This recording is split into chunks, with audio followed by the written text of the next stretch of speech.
What needs to be done to speed up progress so that we can actually reach those goals in 2030, which is just a little over 5 years away?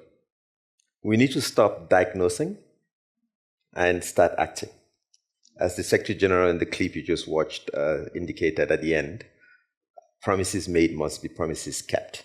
So that means we need to accelerate the provision of financing that is needed from the international community for developing countries to take action on this.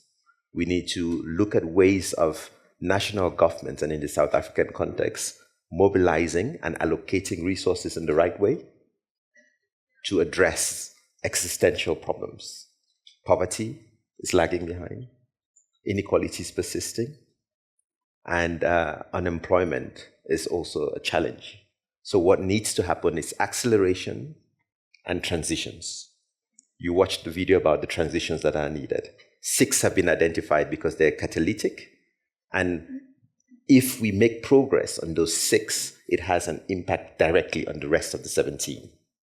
We talked about education systems that need to be transformed. That's foundational. We talk about food systems, climate smart agriculture that needs to be invested in and accelerated. We talk about digital connectivity to be able to take advantage of technology and innovation. That has a cascading effect across all the other goals. We talk about energy. And in the South African context, you can see how fundamental that is as well. So if you invest in energy, make it affordable, accessible, and renewable, then there are advantages across the value chain. We talk about social transformation, things like social protection.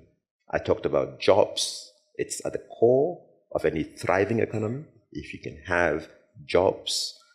And of course, the issue of the climate and biodiversity. Now, that also has an impact. So if we focus on those, what we call transitions, and when I say focus, I'm not talking only about governments, I'm talking about international partners playing their part. We're talking about governments playing their part. We're talking about private sector playing its part, and individuals as well. And so all of that will make the difference that we need to see in an accelerated manner over the next 5 years. I don't think we have a choice, because failure is not an option. We have the imperative to act. How does the UN better than encourage investment and mobilization of funds for projects that contribute towards the SDGs? And we're not just talking about governments here, but we're also talking about business, of course. Mm-hmm. And going back to the model that you had described there, we also see it in business spaces where sustainability becomes one or two functionaries within HR need to deal with that.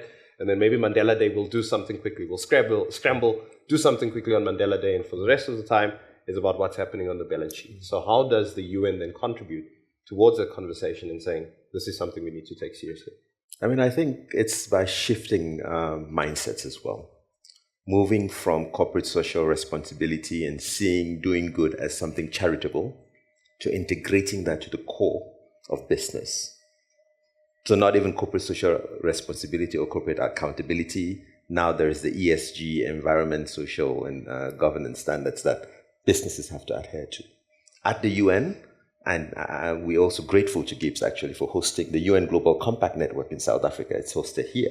And that's also a network that seeks to mobilize businesses, corporates around the world on sustainability and the core principles, the Global Compact principles that include a lot of the SDGs on human rights and governance and corruption, and also advancing the Sustainable Development Goals. So it is really, really important that we keep on doing that and hold business to account, but also explain to business the opportunities that contributing to a sustainability, I think, embraces. And that's why we also are very happy to have champions in the sector.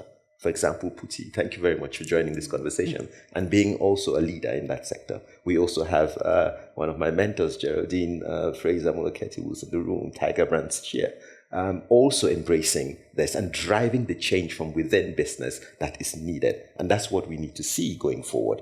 And at the global level, we have things focused on Africa, which is about influencing financing flows towards sustainability, the Global Africa Business Initiative. Soon we are talking about contextualizing that in the South African context as well, to match the SDGs and the investment opportunities with the financing and actions by business stakeholders to ensure that they are part and parcel of this journey. Because like I indicated, it's a whole of society, whole of economy intervention that is needed.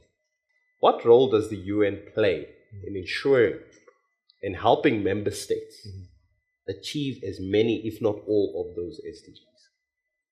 It's one of convening, which is at the heart of what the UN does, bringing people together, informed by the best analysis and data sets, to be able to take the decisions that are needed and to act on them. The point about action. Let me just underline one thing. You mentioned the tagline, leave no one behind. So we need to ensure that every intervention we're making across the social, environment, economic, governance spheres understands who's being left behind and who needs to be part of the solution. Not only about who is being impacted by our actions, but who needs to contribute to bring about the change that we need to see. And in the South African context, certainly, if you're talking about rising unemployment, that impacts women disproportionately, that impacts those in the most remote parts of the country disproportionately, that will impact those who are transitioning from fossil fuel-based economy to renewable or low-carbon economy, then we need to look at that. That would, in fact, impact indigenous people. If you look at the video as well, we talked about migratory flows, so people on the move and refugees as well. Thinking about how we advance solutions that really, so that's what the UN does, bringing all of that together and bringing unusual stakeholders together as well and forcing collaboration. I use force deliberately because no longer do we have the latitude to do business as usual.